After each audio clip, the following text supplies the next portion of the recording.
Well, I want to bring a message entitled Making the Most of Every Opportunity. I know these times are hard, but if we look carefully, there are opportunities to be had as well.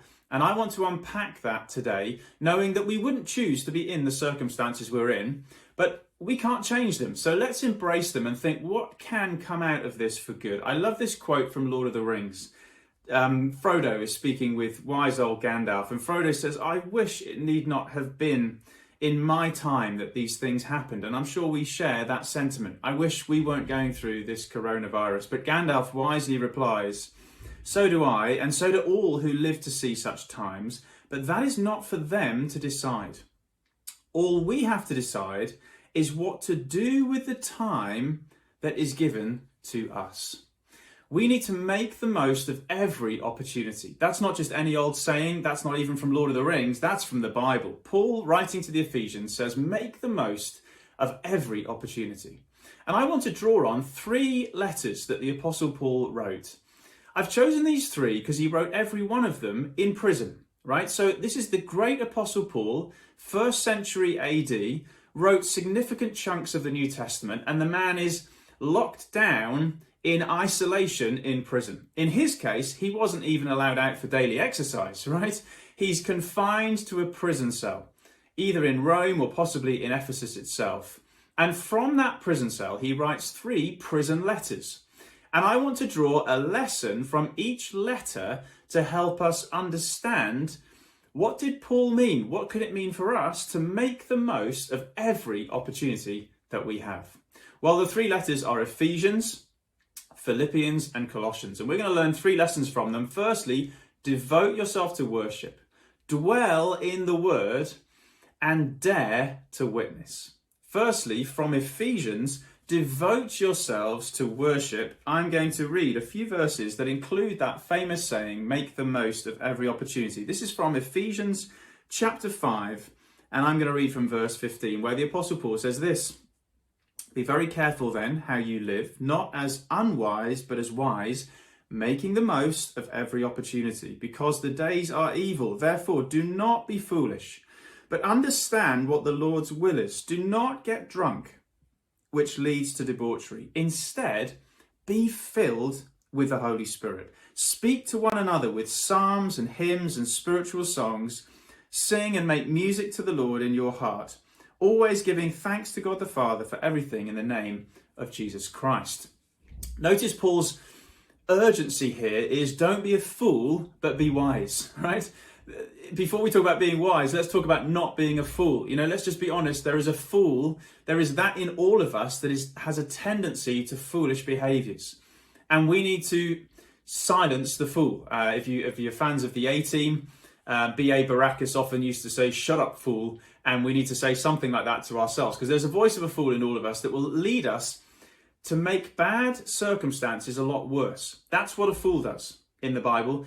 Bad circumstances like this lockdown will come on all of us, but the fool makes the bad circumstances worse. Why? Well, Paul says things like, don't get drunk on wine. That's just going to make it worse. If you start getting drunk and acting stupid and then feeling the depression that comes from it, don't get drunk. That's foolish.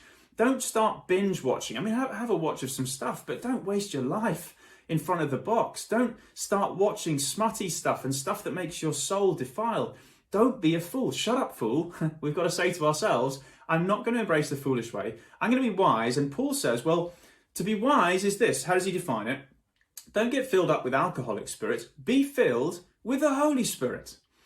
The wise person is someone who welcomes the presence of God into their home and their hearts, who knows I'm not actually in isolation, finally, from the Lord. The Holy Spirit dwells within me if I'm a believer in Jesus, and I'm going to host his presence. And I'm going to use this time to get closer to God by being filled with the Holy Spirit in fresh ways. I'm going to seek the presence of God rather than getting drunk, binge watching and looking at rubbish. That's my decision. Shut up, fool. I'm going to live to make the most of every opportunity. And so Paul goes on to say the person who's filled with the Holy Spirit, one of the characteristics is that they will devote themselves to worship. Worship is where, well, Paul defines it here. He says, sing to one another with psalms and hymns and spiritual songs. He's saying cultivate an atmosphere in which your soul is giving thanks to the Lord, even in these circumstances. We may not be able to stop the storms that are passing through, but we can learn to sing in the rain, right? We can learn to rejoice. In his other letter, Philippians, we'll look at that in a moment, Paul says, rejoice in the Lord always. I'll say it again, rejoice. Now remember, he's on death row, in isolation. His circumstances are terrible, but he says, I'm going to rejoice in the Lord. I'm not going to let the circumstances dictate the soundtrack of my soul. I'm going to let the soundtrack of my soul be worship to Jesus Christ. Well, devote yourselves to worship. When Paul was in Philippi and planted the church that he later wrote the letter to the Philippians to, he was arrested with Silas and they were put in prison. And we read in Acts 16 that at midnight, while they were in prison, they'd been beaten during the day and they're in stocks in prison. And it says that at midnight they were singing hymns to God. Now, it just so happens that God then released them from the prison. But remember, when Paul was singing those hymns, he hadn't read the book of Acts, right? He didn't know how it was going to turn out. But his decision was, I'm just going to rejoice in the Lord anyway. Whatever my circumstances, I'm not going under. I'm going to go over it with worship. So we need to get practical. We've got to choose here on a daily basis. I'm going to give thanks. I'm going to find 3 things to be thankful for every day. And even if I can't sing songs to other people because I'm in isolation, Paul says sing and make music and worship with others. Well, that might be a challenge. But at least I can speak to Alexa. If I can't speak to others, I can speak to Alexa and say, Alexa, play Raise a Hallelujah or The Goodness of God or whatever song brings you into the presence of God and lifts your spirit to rejoice in the Lord. This is a time to make the most of the opportunity by devoting ourselves to worship. We may never get a better opportunity to get close to the Holy Spirit and be filled with his presence than we've got right now. So, as Gandalf said to Frodo, we have not to choose the circumstances, we have to choose how we respond. Will you choose to devote yourself to worship? That's the lesson from the letter to the Ephesians of how to make the most of every opportunity. Now, flicking on to Colossians. In Ephesians, devote yourselves to worship. In Colossians, the lesson is simply this: dwell richly in the word. Devote yourselves to worship. And then Paul says, dwell richly in the word. Here are some verses from Colossians chapter 3. Paul says this: let the peace of Christ rule in your hearts. Remember, he's in prison again. He's in isolation, no daily exercise, but he's speaking about peace ruling in the hearts. How do we do this? He says this: let the peace of Christ rule in your hearts and be thankful. And then this, verse 16, let the word of Christ dwell in you richly as you teach and admonish one another with all wisdom and as you sing and make music in your hearts to the Lord. Notice for Paul, there's a direct line of connection between peace dwelling in our hearts and us dwelling richly in the word of Christ. Let the word of Christ dwell in you richly. Now, by the word of Christ, Paul may have meant several things. It's probably one of those swing door phrases that opens to different meanings. He might have meant the things that Christ himself taught. He might have mean the things that Christ is speaking to the church in the present moment, prophecies. But I think he would also mean, in particular, the Holy Scriptures, which ultimately, this whole corpus of writings is the word of Christ. It's the words that point to Christ, and by relationship to Jesus Christ, the living word, these written words are the words that bear witness to him. And so we have an opportunity in lockdown to dwell in the word richly. I don't know whether you've been dwelling in the word richly before lockdown. Maybe you've been quite poor in your engagement with the Holy Scriptures. Well, look, whatever else lockdown is, if we're going to make the most of every opportunity, we're going to have to be those who devote ourselves to worship and dwell in the word richly. Now, what might this mean? Well, I think firstly, it's about our appetite. Do you want it, right? Because if you want it, you can have it when it comes to the Bible. It's all here. I mean, it's all here. It's all here. I presume you've got it on your phone. If you want the Bible, you can have it. I was in the Middle East before this lockdown with some church leaders there. And one of them told me this extraordinary story of refugees working with a refugee crisis, terrible circumstances they're facing. And yet in the midst of it, he said that on one occasion, they had a shipment of clothing arrive for the refugees. And they put them in a warehouse in sort of size and colour order. And then last minute, without even really thinking much about it, he thought, I've got a few Bibles in Arabic and Farsi. So he made a pile of a few Bibles as well next to the clothes. I mean, these refugees have got almost nothing compared to us. And he said when word got round in the refugee camp and they opened the warehouse, he said there was a stampede for the Bibles. These refugees who've hardly got any clothes wanted the Bible more than more clothes. We've got so many clothes, we're putting them in the loft, we've got no room for them, and we still don't think we need the Bible. Well, maybe this lockdown is a reminder. Man can't live on bread alone, as Jesus said, but on every word that comes from the mouth of God in the Holy Scriptures, we get to devour, dwell richly in what God has spoken. So can I encourage us? Make the most of the opportunity. Dwell richly in the Word. Come out the other side of this isolation in a new place with the Bible. The opportunity is yours if you want to take it. I mean, for example, firstly, you can meditate and memorize Scripture. That's one way to dwell richly in the Word, is to allow it to become almost part of us. Notice Paul doesn't say have a Bible on your shelves. He says let the Word of Christ dwell richly in you. So the idea is that God's word has somehow become part of me. It's so much in me. I've meditated on it. I've memorized it. Maybe you could try memorizing key verses from, well, why not start, if you don't know where to start, why not start with these prison letters? I'm introducing you to Ephesians and Philippians and Colossians. What a great place to start. I've been reading through Colossians with my daughter, one verse at a time recently, and it's just such good stuff. So dwell richly in the word and let the word dwell richly in you. You could meditate and memorize sections, but equally you could study and teach sections of it. There's different levels of engagement with the Bible, and one of them is to study the Holy Scriptures. That is to say, to try and go to a new level of understanding. And maybe that means drawing on some resources. Like you can see some of my books on my shelves, they may be on your Kindle, but you can get hold of great resources that will take you deeper in a deeper dive with God's Word. I mean, just to mention a few, you could get hold of some commentaries on Ephesians and Philippians and Colossians. Some of those are online, but that might be a bit of a deeper dive than some of you are ready for. Some of you may have heard of the Bible course, which is just over my shoulder here, conveniently. And we've now made this available as a digital experience online. You can get this in your own home and you can do it with your friends that you live with or through Zoom in your friendship circles. Why not go through this 8-session course and come out the other end of isolation, not just having binged on Netflix, but having got an understanding and got confident with God's Word. You could look also at the Bible Project. They have some fantastic videos online for a deeper dive as well. My point is, unlike those refugees, we have it, right? If you want it, you can have it. The question is, will you make the most of every opportunity? And Paul says in Ephesians, be devoted to worship. In Colossians, dwell richly in the word.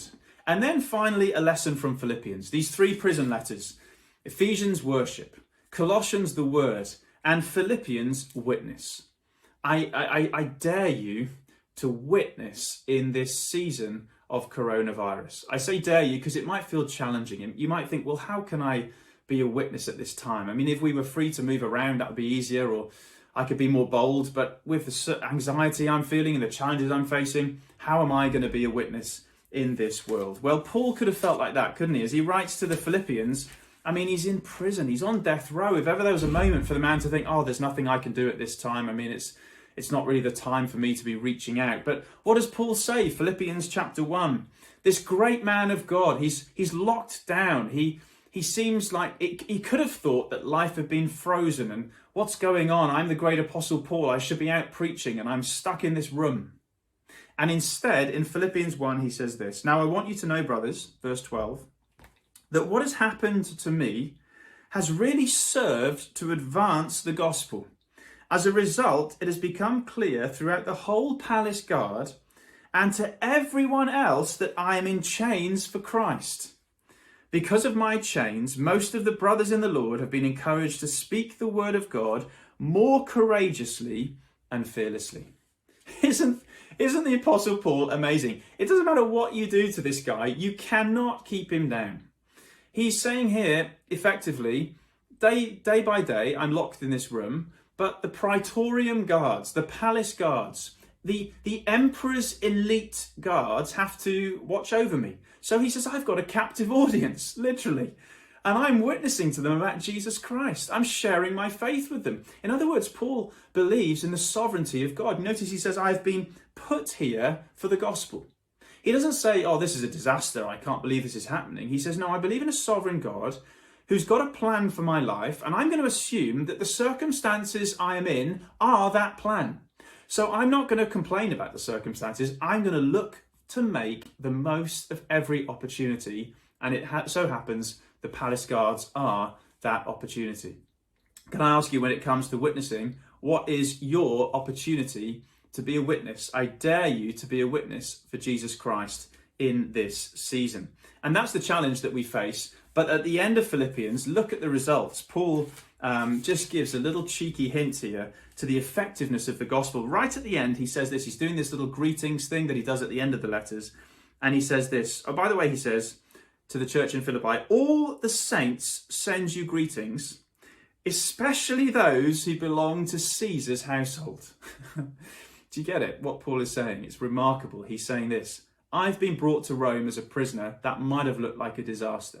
What God's actually done is he's converted the praetorium guards that are my captive audience. They've gone into Caesar's household because they're the elite. And now he says, oh, by the way, there are now brothers and sisters of Jesus Christ in Caesar's household precisely because I've been locked down in isolation.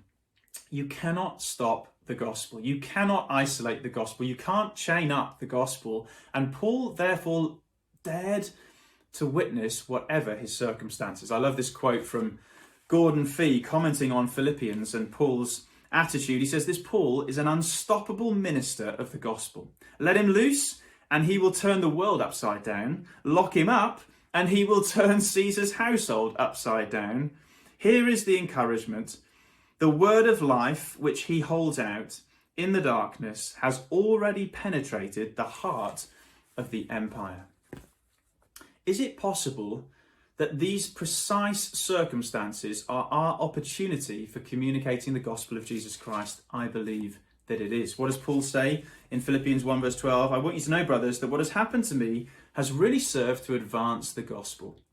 Oh, may it be the case that what has happened to us in this lockdown, in this period of coronavirus, will actually serve to advance the gospel. And it will if we dare to witness. People are broken right now. There is serious stuff going on, and the idols that we've relied on are falling down in Western culture. The secular story is no longer making sense or feeling satisfying. The emperor's got no clothes, and there's a sense in which people are looking like never before. Hearts are open more than ever before for good news, for hope that doesn't give way under these circumstances. We have this hope to hold out the word of life. And so I urge us not only to devote ourselves to worship, that was the lesson from Ephesians, dwell richly in the word from Colossians, but dare to be a witness, Paul's lesson from Philippians. I wonder what that means for you today as you consider the challenge. I want to return to those words we started with from Frodo. I wish it had not happened in my time. And Gandalf's response, and so do all who live to see such times, but that is not for us to decide. All we have to decide is what to do with the time that's been given to us. Make the most of every opportunity. I urge you then, seize the day, devote yourself to worship, dwell richly in the word, and dare to be a witness for Jesus Christ. Amen.